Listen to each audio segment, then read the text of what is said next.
I'm going back to Uganda. I'm headed there in a personal capacity to celebrate Rama and I's marriage with our family and friends. But I do want to apologize to the haters, because I will be coming back. Welcome to New York One's Off Topic on Politics. I'm New York One investigative reporter Courtney Gross. The Democratic nominee in the race for mayor, Zohran Mamdani, is on vacation. He skipped town and is now in Uganda till the end of the month.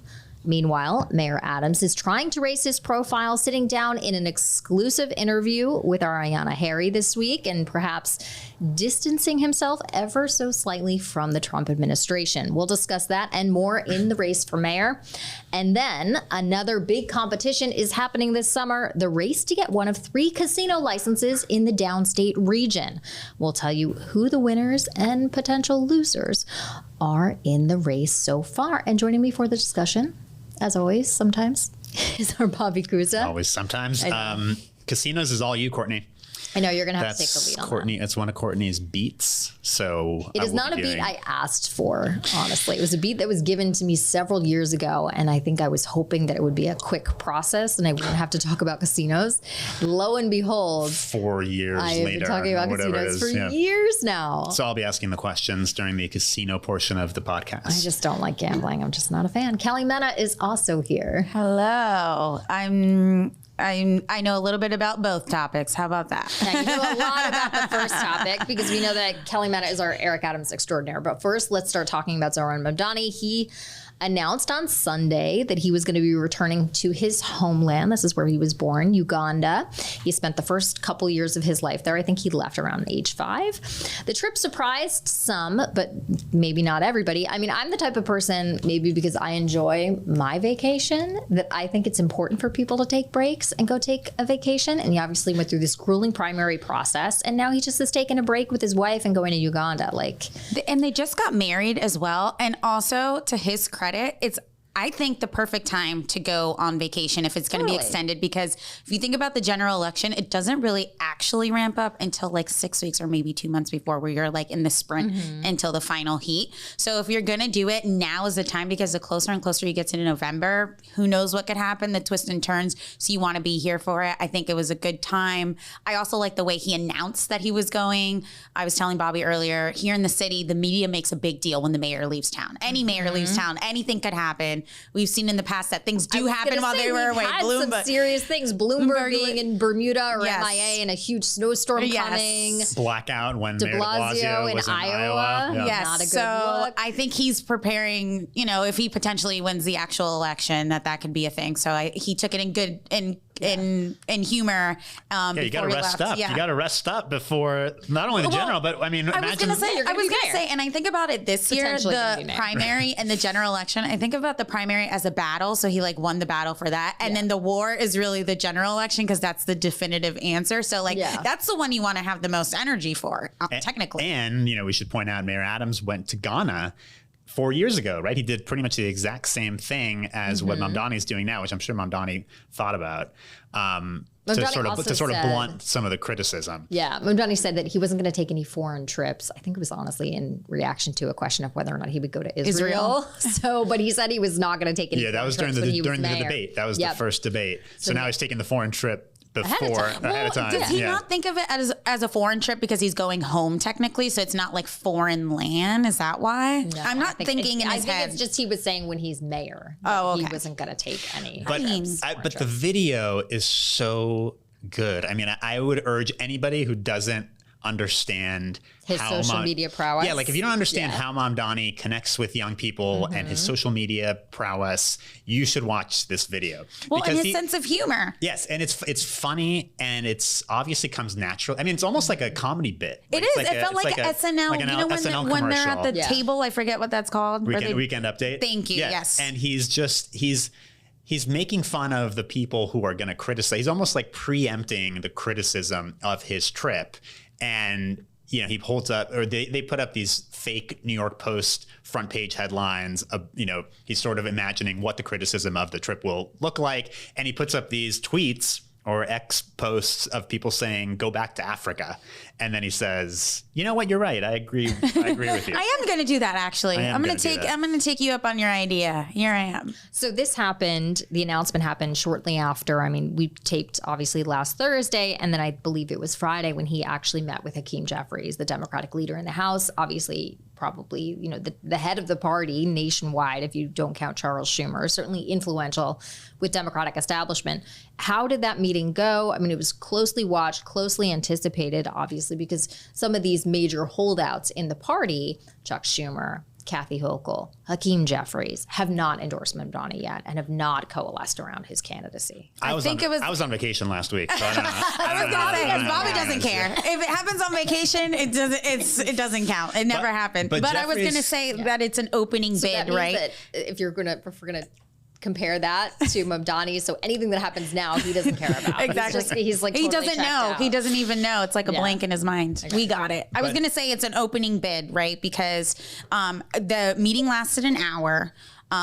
We got a little bit from Hakeem Jeffries about what they talked about, some of the topics, but that the important part was he didn't get an endorsement, but that they said they would continue talking. And I think, it's interesting that the Democratic Party hasn't coalesced around the Democratic nominee. That's so unusual, especially here in New York City, where the majority of people are Democrats. So I think it was an opening bid. Obviously, there was maybe some things that they didn't agree on. I think Hakeem Jeffries is feeling him out. We'll have to see how it goes. But Bobby wanted to say something. No, I was just going to say this week, Kevin Fry, our DC reporter, had a report about this. And Jeffries talked about it on Monday. I don't know if Kevin was the one who asked the question at his press conference, but Jeffries said something like, we agreed to reconvene with community leaders. And I just think it's funny, every time you ask some of these prominent Democrats like Jeffries or Schumer or Kathy Hochul, it's like, well, we'll talk about it. Yeah. We'll keep talking. That's why I call it an opening bid. It's not like they gave him a stern no. It's like, we'll just keep on talking, but it's not a yes either. And I think in particular with Hakeem Jeffries, the district that he represents, you have this dichotomy between older Black voters and younger Black voters. And it's that older Black base that I think is the biggest issue for Zohran. It's hard for them to stomach him. They're property owners. They're people that have lived in the city for a long time. When they hear free something, free this, free that, they are on maybe incomes that are fixed, and they feel like he could be a problem for the way that they live or create complications for their lives. And I think that is...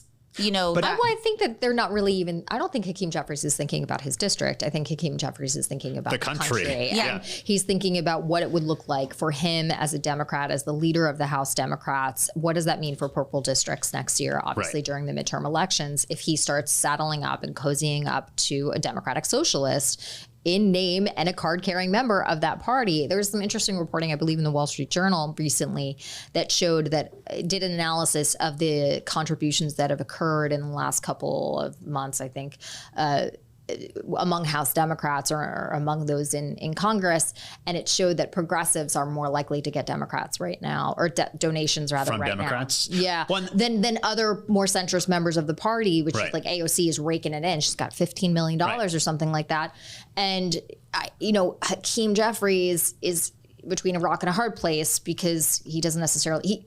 He's at a pivot point where the direction of the party is going to go. And if he starts cozying up to Mamdani, then that is a clear indication of where the party is going to go. Cozying up to support somebody that's from your party? It is the Democratic nominee. Literally the Democratic nominee voted by the people. Is that really cozying up, or just like... You're going to show pictures of Hakeem Jeffries. I mean, I can recall covering congressional races, midterm elections, and one of our only swing seat in Staten Island, what used to be number 11, where Michael Grimm was there. I mean, I'm dating myself here.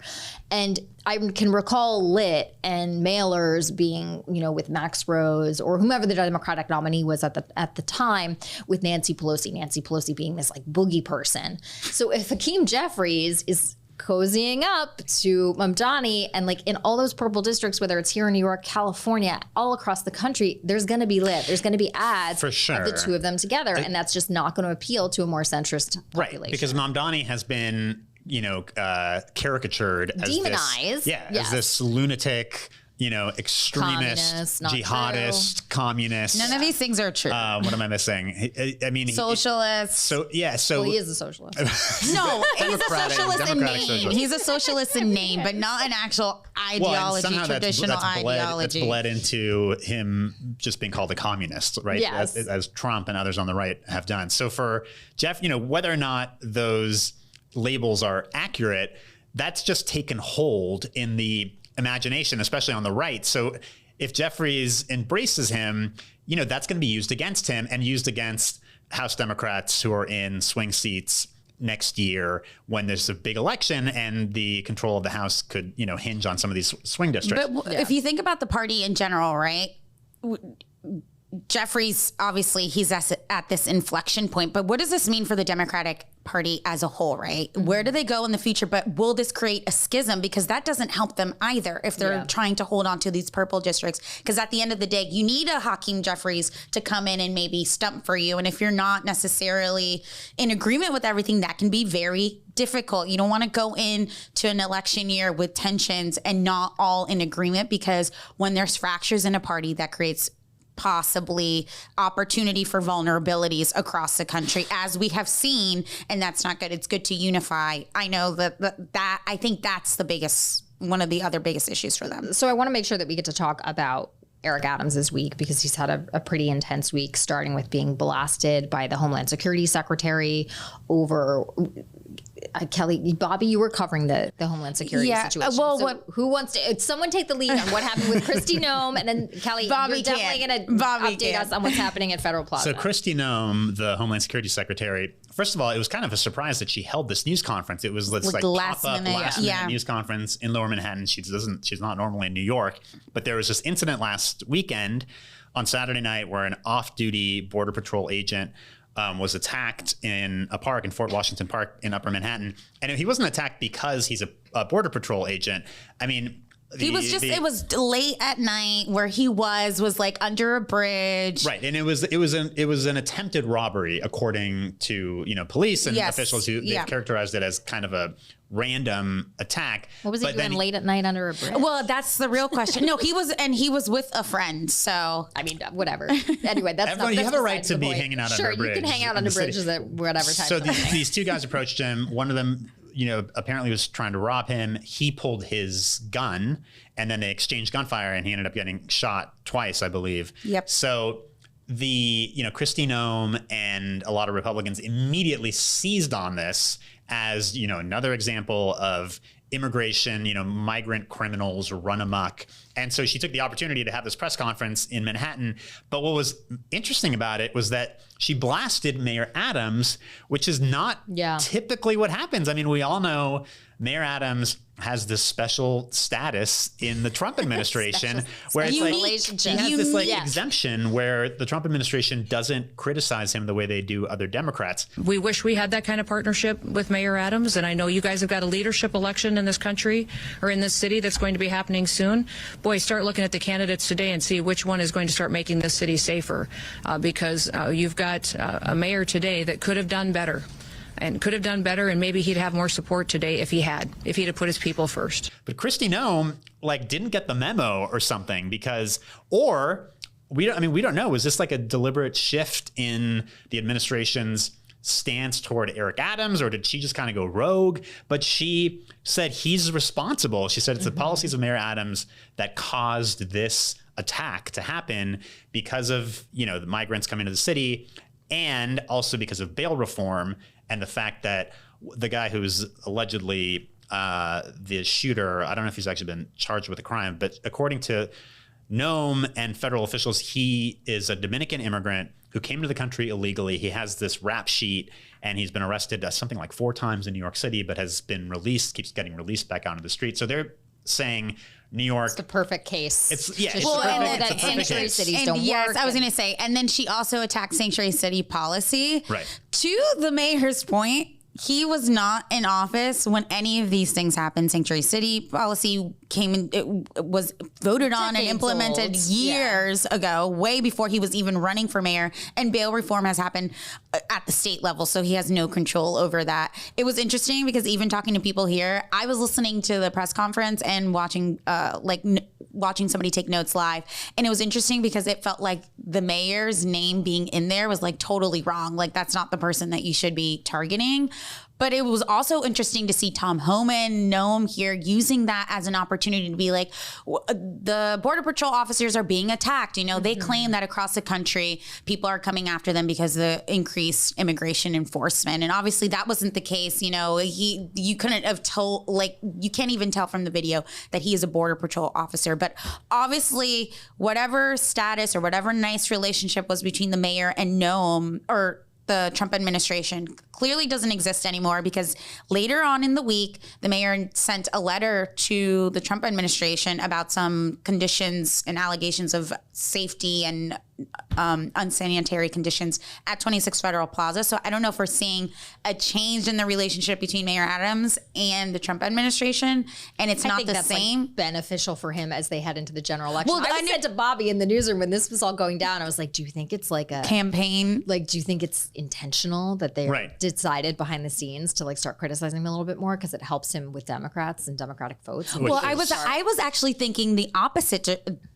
thing, but same thing was, you think the mayor is now, you know, saying, especially with this letter that came out yesterday, like he's doing this because he knows that that is a huge issue for voters that he's trying to appeal to, not just Democrats, but centrists and even some Republicans. You know, they're immigrants and some of their families may not have status. So this is an issue. And if he's trying to appeal to the broadest base, this is one of those issues that he could do that with. I mean, you were covering this week. The video that I believe was taped by the New York Immigration Coalition, or maybe one of their members, or one of, you know, someone perhaps that they're advocating for, is the 10th floor of Federal Plaza in Lower Manhattan, which is where people have been going for these immigration proceedings, deportation proceedings, and they basically get disappeared. You and I have both been there, where there's masked agents kind of just are standing on the side of the hallways and take people and disappear them and take them to the 10th floor. And it's not supposed to be a, quote, detention facility. And that's the reason why Homeland Security and immigration officials have denied access to multiple members of Congress as of this point for some sort of inspection, and that they're entitled to as part of their position. But this video shows the conditions inside, and it certainly raises the question that it's like, okay, this is clearly a detention facility. You're holding people there, and there have been reports of people being held for days and questions of whether or not they get food or medical care and all these issues.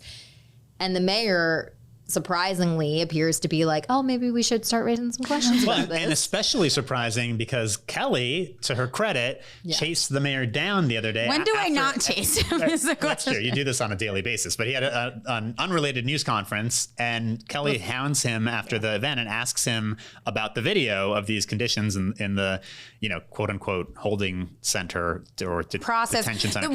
But the mayor totally blew you off. They just put out some video today showing crowded conditions. They're not getting meals, that it's unsafe there. Do you have a statement about what's going on at 26 Federal Plaza? 26 Federal Plaza? Yes, there are immigrants who are being held there. 26 Federal Plaza? Yes. Do you realize that's a federal building? Yes, but it's in your city, Mayor. Do you realize that's a federal building? Yes, but it's in your city. Okay. Have you asked the federal authorities about it? I have asked the federal What authorities. did they say? They'll get back to me, but I'm asking you. These are New Yorkers that are there. Well, later on we found out, because he had an interview with Ariana Heron. He said that was the first moment he had even heard about the videos. When I asked him about it, not being prepped very well because it was everywhere. It was all over the news. It was it went out very early in the morning. If anybody's wondering. So I mean that's the reason why we question our elected officials, so that they actually take action. But the letter is interesting to me because it literally says that we want to make sure that the people within our jurisdiction are being treated humanely. And if you know anything about the mayor, from the moment Trump was elected into office, he's refused to criticize him publicly. Or even when it started with students in public schools were being disappeared, that were showing up to their immigration court hearings that they had scheduled following the law, you know, would not even publicly say, like, this is wrong. He would constantly be like, just deflecting. I'm not sure what's going on. You'll have to ask somebody else. So this is the first time that he's directly even waded into this issue in any type of form. And also telling Ariana Harry that he plans to look into it. He told me yesterday when I asked him about it, what's the action that he can take. He's planning to convene local, state, and federal officials to try to see how they can remedy the situation, or is there a way to get into the building? What I've heard, Fire department inspections. I was going to say, Like, Brad Lander and Jamani Williams, the public advocate and the comptroller, have asked for the DOB, the department, the buildings department, and the fire department to come in, because since it's in the city, they're like, well, the building has to be within code. Yeah. For multiple reasons, because humans are in there. And so they have a right to inspect the building. At the least, if there are people being held on a floor, you have to be able to get out of the building if there's a fire or some type of emergency. So they felt that was the best way to get into the building. What I've heard from City Hall is because it's federal property, yes, it's in the city, and yes, it has to meet codes, safety and fire codes, but they can only issue fines. They can't actually go all the way in and inspect it. But how can they issue fines if they don't even know? I mean, it's like putting the cart before the horse. Yes, right? I'm not even sure. They said that it is federal property, but somehow they're not just allowed to to go in, because city officials said like, this is the code. They're violating codes for so many reasons. But the mayor, I mean, I think what we saw this week was a clear shift from the mayor, right? I mean, might have started from Nome, but who knows? But you're right. I mean, on both sides, you seem to have the Trump administration kind of changing its tune with regard to the mayor, and then the mayor changing his tune. And to your point, Courtney, this is... I'm conspiratorial, and I'm like, oh, is this like, somehow... No, I am too. But it's not even conspiratorial. It's like, well, you mean with Kristi Noem doing this to help him? Right. Yeah. That's like 3D chess. I don't know if that's what's going on here. But the mayor, at least on his part, he's going into a general election. He's gotten so much heat for being too cozy with Trump, which obviously most voters in the city don't feel positively about.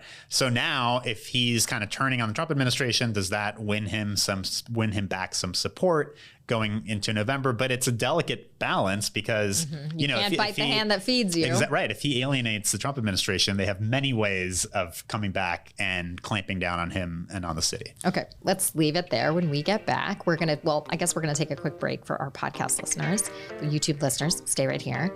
When we get back, we're gonna talk about the race to build casinos in the 5 boroughs.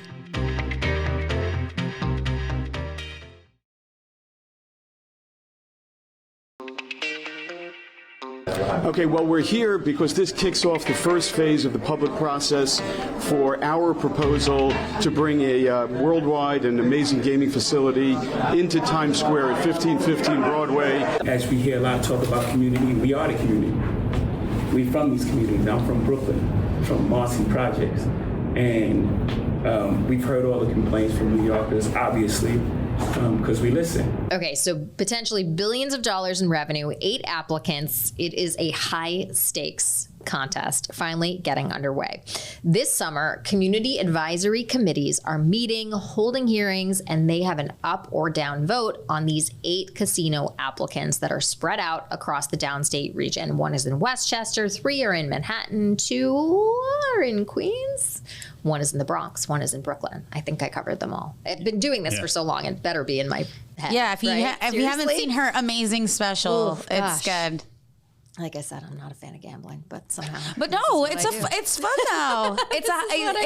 Isn't technically you covering the casinos kind of like gambling, because you don't know who's gonna win? It's like they're all taking a gamble, and the puns there's on this so many, but I feel like I use them so many times. Yeah. How could you high not? stakes in a script about 1,000 times. Yeah. How could you not? You gotta. They're Or rolling the dice with all these they're rolling applications. the dice. They're putting their, I don't know. I like lose my gaming metaphors. It's like not a thumb on the scale. They're showing their cards. Yeah. All right, we could go on this forever. But okay, so because I am covering this and has been intensely for a couple of years now, I'm just going to kind of hand the reins over to Bobby to maybe ask the questions about what this is. Bobby doesn't even like to talk about casinos, and he's like, he doesn't think that anybody cares about them. But that's because you've been covering. I haven't had to cover the casino story because you don't know been doing what a huge deal it is. Well, it is. Well, it's a massive economic. Well, not just economic, but it's going to change wherever it goes, like forever and always. It's a lasting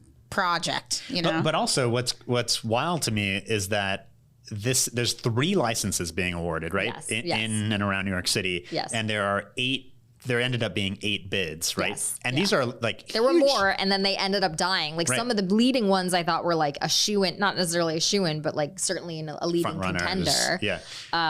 Dropped out. That you would put your money on. Right. I'm talking about Related and Hudson Yards. I thought that was going to be like a real huge contender. Right. Sands and Nassau County, they're all out. But these are huge real estate and gambling conglomerates, and they have spent years and put millions, tens of millions of dollars on lobbying. Right. Like every single consultant in the city is making so much money off of this. Like certain operators, for instance, Steve Cohen's project out in the shadow of Citi Field, he wants to develop the parking lots. If you've ever been to a Mets game, basically the parking lots around Citi Field would be a casino, a food hall, this huge public park. What happens to the parking?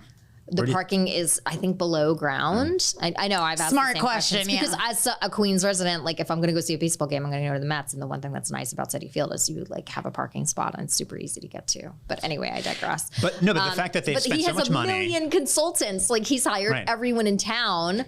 I mean, the one element of this is, Frank Carone has got his hands in this, the former chief of staff for Mayor Eric Adams. Mayor Eric Adams has a say on who gets and now his campaign. The head of his campaign. Frank Carone. Frank is now Carone. the head of the campaign. Re-election. Like the chairman of his campaign has worked for SL Green, which is a proposal in Times Square that's also pitched by Caesars and Jay-Z. He's working for them, and then he's also working for Bally's, which is another proposal in the Bronx that just got rejected by the city council, and now the mayor may even veto their rejection of their land use, which means that the mayor is like potentially going to be putting his thumb on the scale of that project, and his chairman is closely aligned with it. And I was going to say celebrities. They've brought celebrities on board this week.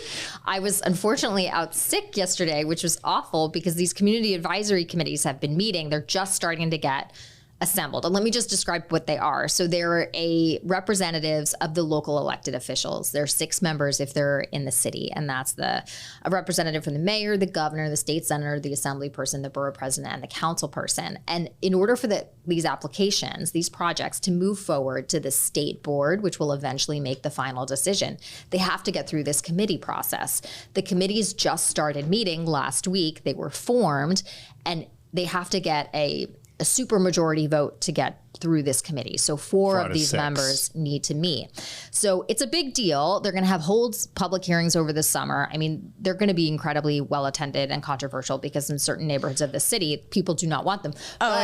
So the Times Square one just had their meeting yesterday, and I was out sick. And Jay-Z is a partner in the Times Square applicant. It's Jay-Z and Rock Nation, Caesars, and SL Green, the major developer that funnels or contributes, depending on how you look at it. Thousands upon thousands of dollars for the mayor. The CEO just held a huge fundraiser for the mayor that allegedly got $1 million for his campaign. Okay, no conflict of interest there, right?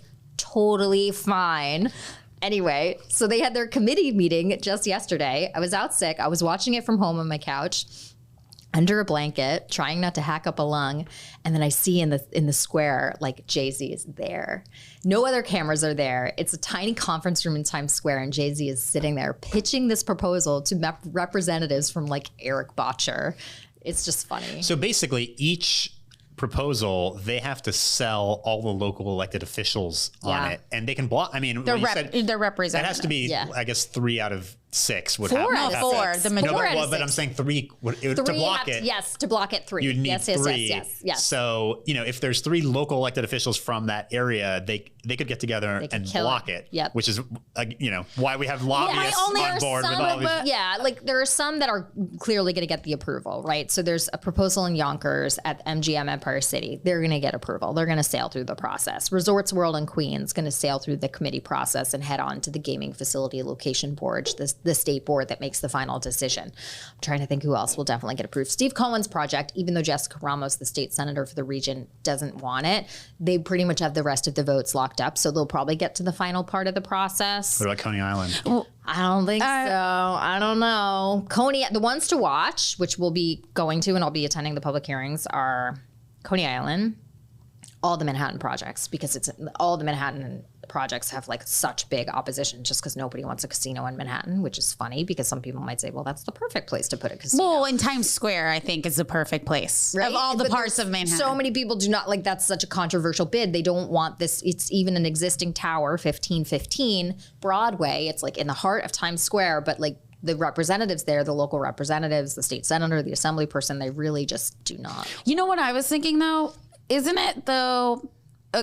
Like, okay, every area where the casino is going has a different group that's evaluating them. Yeah. Doesn't that change the odds though? Because like, if the odds, well, I'm literally using, because if it was just the same 6 people for all of them, wouldn't it change like a bid's like odds then? Because like if all It's the same about local community buy-in. Everything right? starts so it has locally. to be local. So you want your local community to want the casino. I'm working on a story, which by the time this podcast is in your feeds tomorrow, it'll air Thursday night. Or on your TV. On your TV or on your YouTube or wherever you're getting our wonderful podcast. The story that I'm airing tonight is about all of the community gifts, which are not bribes, but are fine gifts that they're all pitching to these communities all across the city, right? So like Bally's, for instance, was pitching like this huge $1 million, I think it was like $17 million pot that the local elected officials of cash that they could just distribute. Right. You know, well, like, and they're building. Wait, no. Like, yeah, no, real. No, like, but then it would have to go through like some type of regulation for them to like use it. No, it's a community benefits agreement. I mean, these are really popular things wild. And to developers do this, right? Developers so do this. Yankee Stadium, I mean, probably Citi Field. I'm thinking like major development projects, very popular under the Bloomberg administration. I used to be obsessed with the Industrial Development Agency, which would approve all of these like huge economic development deals that are often guided by community benefit agreements, because a developer comes in and says, I'm going to upend your community. In the casino example, I'm going to put a casino and resort and all this stuff in your neighborhood, in your backyard. But here's $17 million. I was going to say something in exchange. Give me a school, a park. I was going to say, whatever. I think that's what happened at where the Brooklyn Nets play. It's Barclays Center. Yes, Atlantic Yards. Atlantic exactly. Yards. So like, Thank you. This is what happens with economic Right. Well, and development. to be clear, I mean, like you said, it's not just money. It might be a school or a park or housing. Plenty A lot of them are building housing. affordable housing on like, site. We should wrap up, but I'll note, like Resorts World says they have the largest economic development community benefit package at $1.5 billion. Okay, so they're planning to build housing, affordable housing, to the tune of $750 million over the course of 30 years, right? So it's not like this is going to be built immediately, but they're making that commitment if they get a casino license. A gaming license. And when do we find out? So the boards, these community committee people will be voting. They have to vote by the end of September. And I'm going on vacation in September, Bobby, so this might... This will be your beat momentarily. Just in case I'm gone, you have to kind of get All right, I'll start up to speed on this setting situation. up. And then the board, the state board that makes the final decision, which is actually chaired by Vicky Bean, who used to be a deputy mayor under de Blasio, they make the decision in December. So Who's by the gonna end of win? the year, Who's going to win? who are you putting your money on? If I don't like gambling.